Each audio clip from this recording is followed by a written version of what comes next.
لبيك اللهم لبيك لبيك لا شريك لك لبيك إن الحمد والنعمة لك الملك لا شريك لك لبيك اللهم لبيك. بسم اللہ الرحمن الرحیم. محترم حجاج کرام،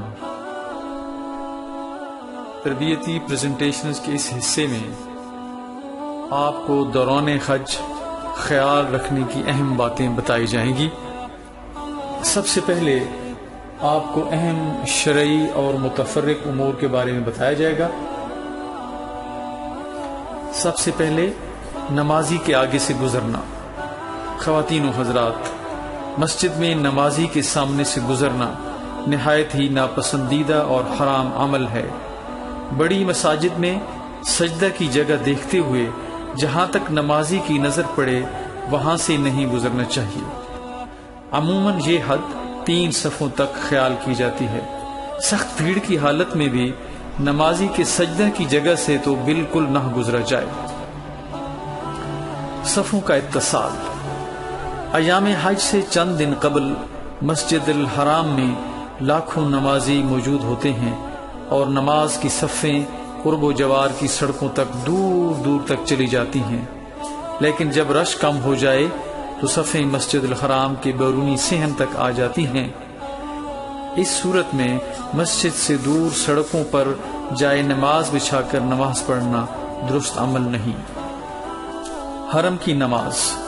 باجماعت نماز کے وقت آپ کئی حجاج کو مطاف میں صفوں کے درمیان چکر لگاتے دیکھیں گے جو دراصل نماز کے لیے خالی جگہ کی تلاش میں ہوتے ہیں. اس الجھن سے بچنے کے لیے طواف کے اوقات کا انتخاب اس طرح کریں کہ نماز با جماعت آپ آرام سے ادا کر سکیں. مطاف میں رکن یمانی سے لے کر رکن حجر اسود اور مقام ابراہیم کے علاقے تک زیادہ بھیڑ ہوتی ہے اور وہاں جماعت کے اوقات میں نماز کے لیے جگہ ملنا بہت مشکل ہوتا ہے. لیکن اس وقت حتیم سے لے کر رکن یمانی کا علاقہ کچھ خالی ہوتا ہے اور وہاں نماز کے لیے عموماً جگہ آرام سے مل جاتی ہے.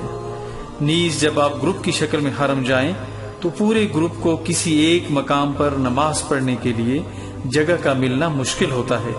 ہاں البتہ 2 سے 3 افراد کے لیے قریب قریب جگہ میسر ہو جاتی ہے. مینا میں نمازیں. اگر اپنے وطن یا مدینہ منورہ سے مکہ مکرمہ پہنچنے کے دن سے لے کر 8 ذی الحج کو مینا روانگی تک آپ کا قیام 15 دن سے زیادہ کا ہے تو آپ وہاں مقیم شمار ہوں گے. بصورت دیگر آپ مسافر ہوں گے. جو شخص مکہ مکرمہ میں مقیم ہے وہ مینا میں بھی مقیم ہوگا اور جو مکہ مکرمہ میں مسافر ہے وہ مینا اور عرفات میں بھی مسافر ہوگا. نتیجتاً اگر آپ مسافر ہیں تو آپ مینا میں قصر نمازیں پڑھیں گے اور اگر آپ مقیم ہیں تو پوری نمازیں پڑھیں گے. یاد رکھیے، قصر یا پوری نمازیں پڑھنا نہ تو حج کے اراکین میں سے ہے اور نہ ہی واجبات سے. جس طرح بھی نماز پڑھنے سے آپ کو قلبی اطمینان حاصل ہوتا ہے اس طرح نماز ادا کیجیے اور بحث و مباحثہ میں الجھنے سے گریز کریں. یاد رکھیں، حج کے دوران ہمیں لڑائی جھگڑے سے گریز کرنا ہے کیونکہ اس کے بارے میں اللہ تبارک و تعالی کا واضح حکم قرآن مجید میں موجود ہے. مزدلفہ میں نمازیں. مزدلفہ میں مغرب اور عشاء کی نمازیں عشاء کے وقت جمع کر کے ایک اذان اور ایک ہی اقامت کے ساتھ پڑھی جاتی ہیں. اس کی ترتیب یوں ہے کہ پہلے مغرب کے فرض، پھر عشاء کے فرض، اس کے بعد مغرب کی سنتیں اور آخر میں عشاء کی سنتیں اور وتر ادا کیے جاتے ہیں. صفائی کا خیال. نبی کریم صلی اللہ علیہ وآلہ وسلم کا ارشاد مبارک ہے کہ صفائی نصف ایمان ہے. لہذا دوران حج ہر مرحلے پر صفائی کا خیال رکھیں. پھلوں کے چھلکے، ریپرز اور خالی بوتلیں ہمیشہ کوڑا دان میں ڈالیں. جگہ جگہ تھوکنے سے پرہیز کریں. روزانہ 1-2 بار غسل ضرور کریں اور ہمیشہ صاف ستھرا لباس استعمال کریں. دوران حج پیش آنے والے خواتین کے چند استثنائی مسائل عرض کیے جاتے ہیں۔ اگر دوران حج خواتین کے خاص ایام آ جائیں تو وہ احرام باندھیں گی، عمرہ یا حج کی نیت کریں گی، لیکن احرام کے نوافل ادا نہیں کریں گی، تلبیہ پڑھیں گی، نمازیں نہیں پڑھیں گی، عمرہ کا طواف اور طواف زیارہ پاک ہونے تک مؤخر کریں گی، اور طواف وداع حیض و نفاس والی خواتین کو معاف ہے۔ خواتین ان ایام میں سعی کر سکتی ہیں، منا، عرفات، مزدلفہ جا سکتی ہیں، لیکن وہاں بھی نمازیں نہیں پڑھیں گی۔ اسی طرح ان ایام میں خواتین رمی کر سکتی ہیں۔ اب کچھ اہم انتظامی امور کا تذکرہ کیا جاتا ہے۔ ٹرانسپورٹ سے متعلقہ مسائل۔ خواتین و حضرات، حج کے موسم میں مکہ مکرمہ اور مدینہ منورہ کی شاہراہوں پر ٹریفک کا ہجوم کافی حد تک بڑھ جاتا ہے، اور بسیں ایک سے دوسری جگہ پہنچنے میں کافی زیادہ وقت لیتی ہیں۔ لہٰذا جب بھی آپ کو ایک جگہ سے دوسری جگہ جانے کے لیے بسوں کے مہیا کرنے کا کوئی وقت دیا جائے گا، عموماً اس میں تاخیر ہو جائے گی۔ لہٰذا ایسی صورتحال میں صبر کا مظاہرہ کریں۔ ایام حج میں ہزاروں گاڑیاں ایک ہی مقام سے مشترک منزل کی طرف روانہ ہوتی ہیں، جس کی وجہ سے سڑکوں پر بے پناہ بھیڑ ہو جاتی ہے اور غیر متوقع تاخیر کا سامنا کرنا پڑ سکتا ہے۔ زیادہ تر بسیں صرف حج کے موسم میں چلتی ہیں اور باقی سارا سال کھڑی رہتی ہیں، لہذا انجن یا اے سی کی خرابی کے واقعات بھی پیش آ سکتے ہیں۔ حج کے موسم میں سعودی حکومت وقتی طور پر کئی پڑوسی ممالک سے ڈرائیورز کی بھرتی کرتی ہے۔ ان ڈرائیورز کا تعلق مصر، شام اور دوسرے افریقی ممالک سے ہوتا ہے، اور عام طور پر یہ مکہ مکرمہ کی سڑکوں سے ناواقف ہوتے ہیں، لہذا منزل پر تاخیر سے پہنچتے ہیں۔ مکہ مکرمہ سے مدینہ منورہ اور واپسی پر ہر بس کے مسافروں کی لسٹ ہوٹل کے استقبالیہ میں آویزاں کر دی جاتی ہے۔ حجاج کرام کو چاہیے کہ دیے گئے وقت پر اپنی بس میں سوار ہو جائیں۔ اگرچہ مختلف مراحل پر سفر کرنے کے لیے بسیں دیے گئے وقت پر نہیں پہنچ پاتی، لیکن حجاج کرام کو وقت کی پابندی کا مظاہرہ کرنا چاہیے، بصورت دیگر مشکلات کا سامنا کرنا پڑ سکتا ہے۔ مدینہ منورہ سے مکہ مکرمہ کے سفر کے دوران بسیں راستے میں ایک سٹاپ کرتی ہیں، اور وہاں ایک ہی وقت میں کئی ایک جیسی بسیں کھڑی ہوتی ہیں، لہٰذا بس سے اترنے سے پہلے اپنی بس کا نمبر، رنگ اور کمپنی وغیرہ اچھی طرح ذہن نشین کر لیں، ورنہ نماز اور کھانے کے وقفے کے بعد بس میں سوار ہونے کے لیے اپنی بس کو ڈھونڈنے میں مشکل پیش آ سکتی ہے۔ چیک پوائنٹس پر تاخیر۔ سعودی حکومت نے ویزا کی فراہمی سے لے کر حج کی تکمیل تک کے تمام معاملات کمپیوٹرائزڈ کر دیے ہیں، اور نہ صرف سعودی عرب میں داخلے کے وقت بلکہ مکہ مکرمہ اور مدینہ منورہ کے سفر کے دوران مختلف مقامات پر چیک پوسٹیں بنائی گئی ہیں، جہاں حجاج سے متعلق ضروری انفارمیشن کا اندراج اور تصدیق کی جاتی ہے۔ اس ساری کارروائی میں بعض اوقات چیک پوائنٹس پر تاخیر کا سامنا کرنا پڑ سکتا ہے۔ واپسی پر زیادہ سامان کے مسائل۔ وطن واپسی کے وقت اگر خریداری ضرورت سے زیادہ کر لی جائے تو سامان کا وزن ایئر لائن کی مقرر کردہ حد سے بڑھ جاتا ہے، اور اس کی بکنگ کے وقت اضافی رقم ادا کرنا پڑ سکتی ہے۔ ہوٹل کے کمرے خالی ہونے میں تاخیر۔ عموماً ایک ہی دن مدینہ منورہ میں ایک گروپ ہوٹل خالی کرتا ہے اور دوسرا گروپ ان کمروں میں داخل ہو رہا ہوتا ہے۔ ہوٹل انتظامیہ کی کوشش ہوتی ہے کہ کسی گروپ کے داخلے سے پہلے ہوٹل کے کمرے خالی کروا دیے جائیں، لیکن بعض اوقات مختلف وجوہات کی بنا پر اس میں تاخیر واقع ہو سکتی ہے۔ حجاج کرام کو چاہیے کہ اس صورتحال میں انتظامیہ سے تعاون کریں۔ نقدی اور قیمتی اشیاء کی حفاظت۔ نقدی اور قیمتی اشیاء کی حفاظت حجاج کرام کی اپنی ذمہ داری ہوتی ہے۔ نقدی اور قیمتی اشیاء کے گم ہونے اور جیب کٹنے کے واقعات ہوتے رہتے ہیں، لہذا اپنے پاس موجودہ پوری کی پوری رقم ہر وقت جیب یا بیلٹ میں نہ اٹھائے رکھیں، بلکہ صرف ضرورت کی رقم اپنے پاس رکھیں اور فالتو رقم کسی محفوظ جگہ پر کمرے میں رکھیں۔ اپنے سوٹ کیس کے تالوں کی چابیوں کے 2 سیٹ مختلف مقامات پر محفوظ رکھیں تاکہ ایک سیٹ گم ہو جانے کی صورت میں دوسرا چابیوں کا سیٹ کام آ سکے۔ کھانے پینے سے متعلق مسائل۔ زیادہ ٹھنڈے مشروبات پینے سے گریز کریں، حتیٰ کہ زمزم بھی حرم میں رکھے گئے ایسے کولر سے استعمال کریں جن پر غیر مبرد لکھا ہوتا ہے۔ زیادہ تر پھل، دہی اور سبزیوں کا استعمال کریں۔ پینے کے لیے ہوٹل کے استقبالیے میں زمزم موجود ہوتا ہے۔ اگر زمزم نہ مل سکے تو کچن یا واش روم سے نلکے والا پانی پینے کے لیے ہرگز استعمال نہ کریں، بلکہ پانی کی بوتلیں خرید کر استعمال کریں۔ اگر آپ پانی گرم کرنے کے لیے کیتلی اور ٹی بیگ اپنے ساتھ رکھیں تو ہوٹل کی نسبت سستی چائے اپنے کمرے میں ہی بنا سکیں گے۔ عموماً 2 آدمیوں کا کھانا 3 افراد کے لیے کافی ہوتا ہے، اور بچے ہوئے کھانے کو بے ادبی سے بچائیں۔ اب اہم انتظامی امور میں خریداری کا ذکر کرتے ہیں۔ زیادہ خریداری نہ صرف مہنگی بلکہ وقت اور ذہنی سکون کا ضیاع بھی ہوتی ہے، لہذا بازاروں میں کم سے کم جائیں اور زیادہ وقت عبادات اور اپنے رب سے مضبوط تعلق جوڑنے میں صرف کریں۔ اگر خریداری زیادہ کر لی تو واپسی پر سامان زیادہ ہونے کی صورت میں ایئر لائن کی دی گئی وزن کی حد سے تجاوز ہونے کا اندیشہ ہو سکتا ہے اور مشکلات کا سبب بن سکتا ہے۔ کھجور مدینہ منورہ کی کھجور منڈی سے نسبتاً سستی مل جاتی ہے۔ قربانی کے انتظامات۔ حکومت پاکستان سرکاری اسکیم کے تحت حج پر جانے والے افراد کے لیے عموماً سعودی بینک کے ذریعے قربانی کا بندوبست کرتی ہے، جو ایک اچھا انتظام ہے، جس میں قربانی کی گارنٹی بھی ہوتی ہے اور گوشت بھی ضرورت مندوں تک پہنچا دیا جاتا ہے۔ اگر قربانی سرکاری اخراجات میں شامل نہ ہو تو پرائیویٹ افراد یا ٹھیکیداروں کے ذریعے قربانی کرنے سے اجتناب کریں۔ بدقسمتی سے اس سلسلے میں کئی لوگ دھوکہ دہی کا ارتکاب کرتے ہیں۔ منا اور عرفات کے نقشہ جات۔ حکومت پاکستان حجاج کرام کی رہنمائی کے لیے ہر سال منا اور عرفات کے نقشے چھاپنے کا اہتمام کرتی ہے۔ یہ نقشے انتظامی وجوہات کے باعث ایام حج سے صرف چند ہی دن پہلے حجاج کرام کی بلڈنگز میں مہیا کیے جاتے ہیں۔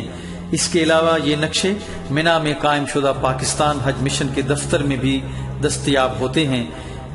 منا کے نقشے پاکستانی مکاتب کے باہر بھی آویزاں کیے جاتے ہیں اور ان سے اپنے مکتب کی جگہ معلوم کرنے کے لیے بآسانی رہنمائی حاصل کی جا سکتی ہے۔ ذاتی اخراجات کا بجٹ۔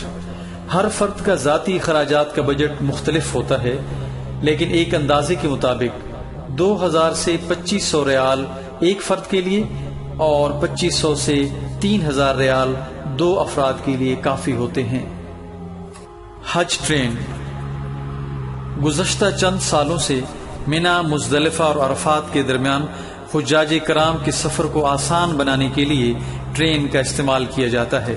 اس مقصد کے لیے ان مقامات کے درمیان ایک پل پر دوہری پٹڑی بچھائی گئی ہے۔ حج ٹرین کی وجہ سے مقامات مقدسہ میں تقریباً 4000 بسوں کی کمی واقع ہوئی ہے، جس کی وجہ سے نہ صرف سڑکوں پر ٹریفک میں کمی ہوئی ہے بلکہ ان کے دھوئیں میں کمی کی وجہ سے فضائی آلودگی اور حجاج کرام میں پیدا ہونے والے امراض کو بھی کم کرنے میں مدد ملی ہے۔ منا، مزدلفہ اور عرفات میں 3 ریلوے اسٹیشن بنائے گئے ہیں۔ ان اسٹیشن کو عرفات کے مشرقی کنارے کی طرف سے نمبر الاٹ کیے گئے ہیں۔ ہر اسٹیشن کے دونوں اطراف سے پلیٹ فارم بنائے گئے ہیں۔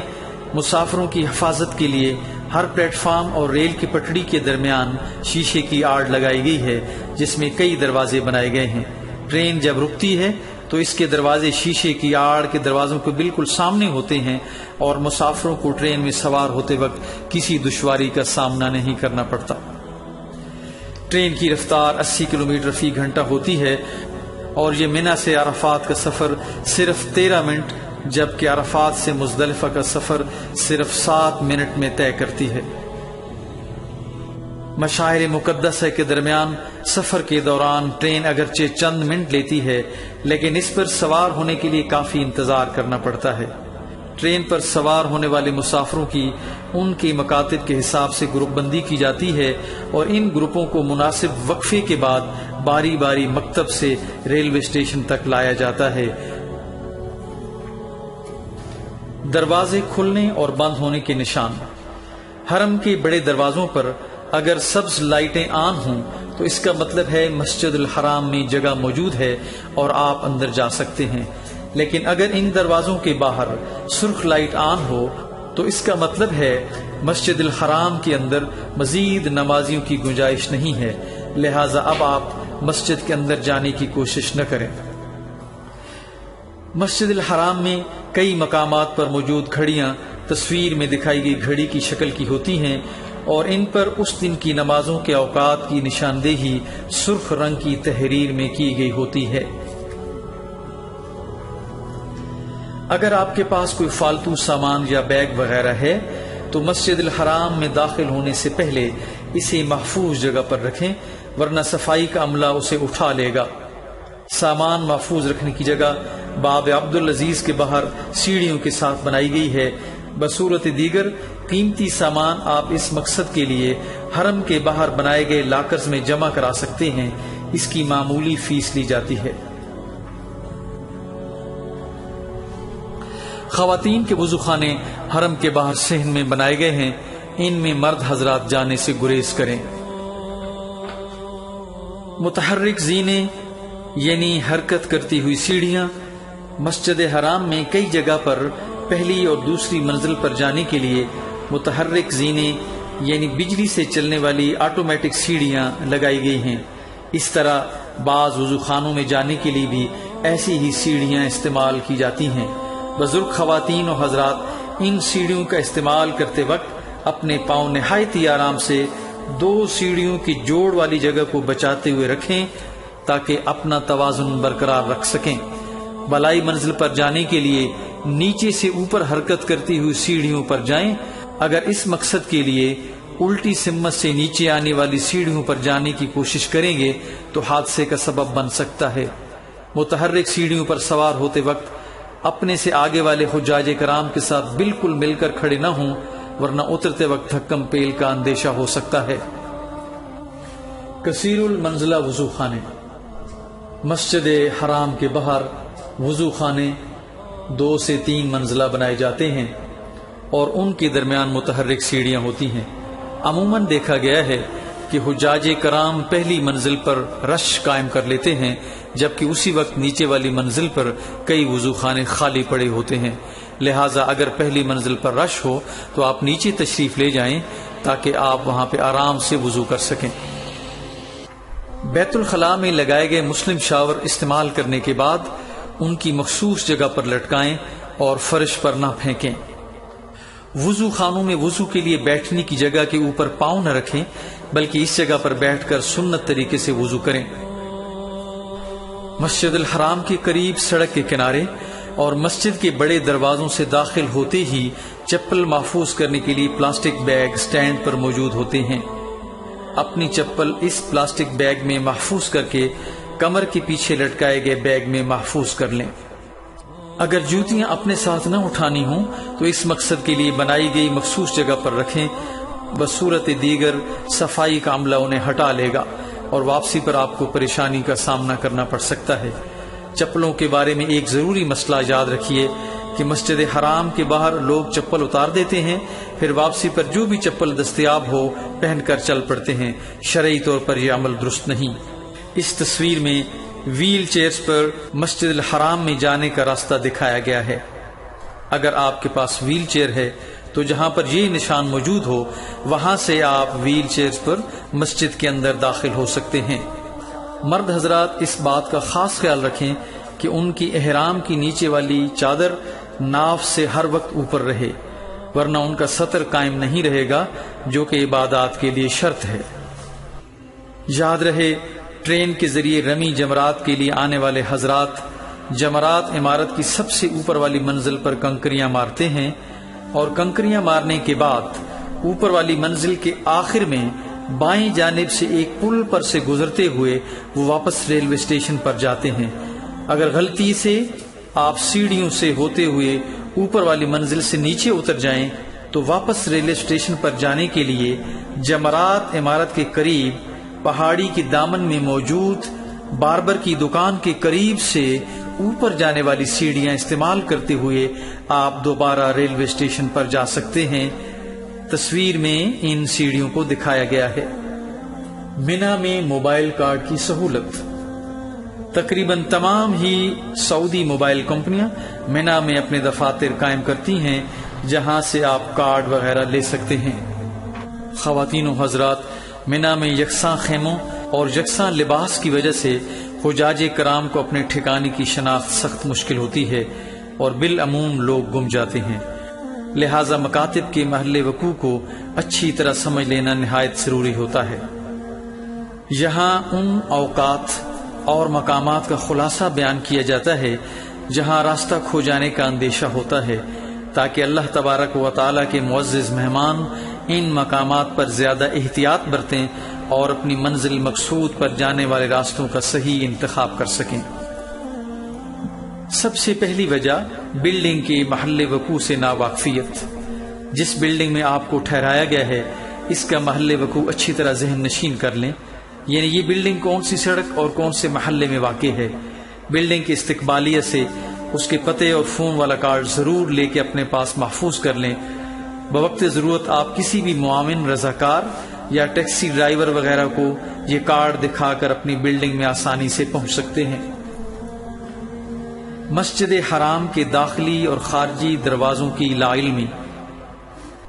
ایام حج سے پہلے جب حجاج کرام حرم شریف نمازوں کی ادائیگی کے لیے جاتے ہیں تو کچھ حضرات واپسی پر کسی غلط سڑک کی طرف نکل جاتے ہیں، لہذا جب بھی حرم جائیں تو داخل ہونے سے پہلے اچھی طرح ذہن نشین کر لیں آپ کس دروازے سے مسجد حرام میں داخل ہوئے ہیں اور اس دروازے کے باہر اہم نشانات اور عمارتیں کون سی ہیں۔ جب بھی حرم سے باہر نکلنا ہو تو اسی دروازے سے باہر نکلیں جہاں سے آپ اندر تشریف لے گئے تھے۔ طواف زیارہ سے واپسی پر منا جاتے ہوئے غلط سڑک کا انتخاب۔ 10 سے 12 ذی الحجہ کے درمیان جب حجاج کرام طواف زیارہ سے منا واپس آتے ہیں تو اپنے خیمے اور مکتب کا راستہ تلاش کرنے میں دشواری محسوس کرتے ہیں، اس لیے ضروری ہے کہ اپنے مکتب کا محل وقوع، نزدیکی بڑی سڑک اور نزدیکی کبری وغیرہ بھی طواف زیارہ کے لیے جانے سے پہلے اچھی طرح ذہن نشین کر لیں تاکہ واپسی پر کسی دشواری کا سامنا نہ ہو۔ یاد رہے، عربی زبان میں پل کو کبری کہا جاتا ہے۔ ایک بات یاد رکھیے، راستہ کھو جانے کی صورت میں پرسکون رہیں، پریشان نہ ہوں اور یقین رکھیں کہ جس رب کریم نے ہزاروں سال پہلے اس غیر آباد وادی میں اپنی بندی حضرت ہاجرہ اور ان کے ننھے فرزند حضرت اسماعیل کو ضائع نہیں فرمایا تھا تو آپ کی بھی وہی ہستی حفاظت فرمائے گی اور آپ کو جلد منزل مقصود تک پہنچا دے گی۔ رمی جمرات کے بعد غلط سڑک کا انتخاب۔ 10 ذی الحجہ سے 12 یا 13 ذی الحجہ تک منا میں قیام کے دوران جب حجاج کرام کنکریاں مارنے جمرات پر جاتے ہیں، ان کے واپسی پر اپنے مکتب کا راستہ کھو جانے کا بہت زیادہ امکان ہوتا ہے، کیونکہ رمی کو جانے اور آنے والے راستے مختلف ہوتے ہیں۔ اس سلسلے میں اپنے مکتب کی سڑک اور پول نمبر کو اچھی طرح ذہن نشین رکھیے اور اپنے پاس محفوظ رکھیے۔ 8 ذی الحجہ کو اکیلے مکہ مکرمہ سے منا کا سفر کرنا۔ 8 ذی الحجہ کو منا جاتے وقت اگر آپ کو اپنے مکتب یا خیمے کی جگہ معلوم نہیں اور آپ اکیلے منا جانے کی کوشش کریں گے تو دشواری کا سامنا ہو سکتا ہے، لہٰذا اگر ممکن ہو تو اپنے گروپ کے تجربہ کار افراد کے ساتھ حج سے 1-2 دن پہلے اپنے مکتب کی جگہ دیکھ لیں۔ یہ اسی وقت ممکن ہوگا جب مکتب کے ذمہ داران کی طرف سے آپ کو منا اور عرفات میں مکتب کے محل وقوع اور پتے والا کارڈ مل جائے۔ بصورت دیگر کسی الجھن سے بچنے کے لیے 8 ذی الحجہ کو منا کا سفر مکتب کے زیر انتظام جانے والی بسوں سے ہی کریں۔ 9 ذی الحجہ کو جب آپ منا سے عرفات کا سفر کریں تو عرفات کے میدان میں پہنچنے کے بعد اپنے مکتب کے ذمہ داران کی زیر نگرانی اپنے خیمے میں جائیں، اور اگر خدا نخواستہ اپنے قافلے سے بچھڑ جائیں تو مکتب کے پتے والا کارڈ یا بینڈ متعلقہ افراد کو دکھا کر اپنے خیمے میں جانے کے لیے رہنمائی حاصل کریں۔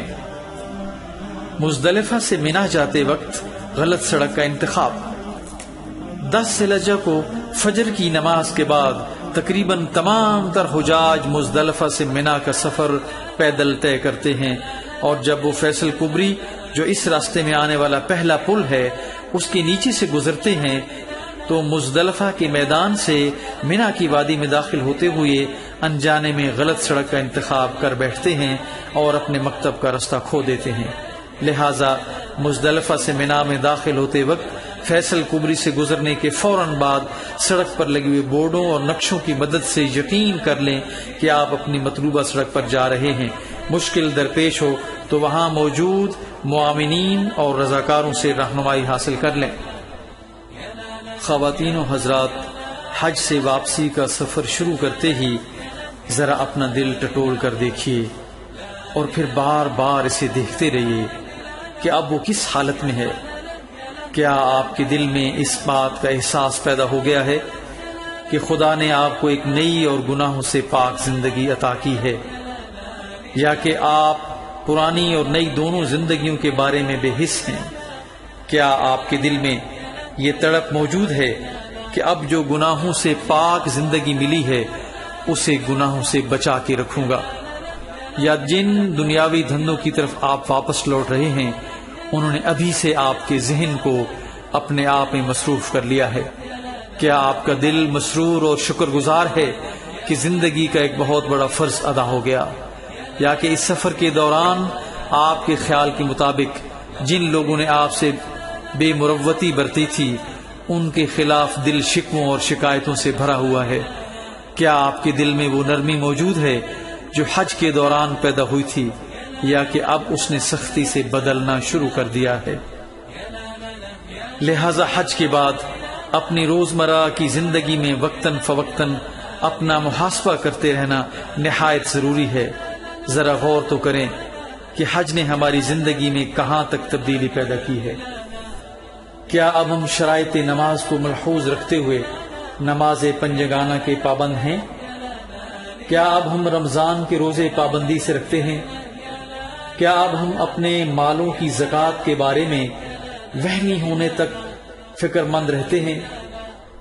کیا اب ہمارے دل کو جو خانہ ویراں ہوا کرتا تھا خدا اور اس کے رسول صلی اللہ علیہ وسلم کی محبت نے آباد کر رکھا ہے؟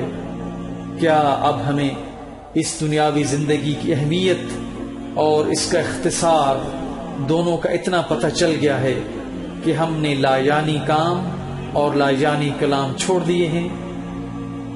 ہم نے ذاتی برادریوں، قبیلوں، علاقوں اور زبانوں کے تعصبات سے آزاد ہو کر خالص اسلام کی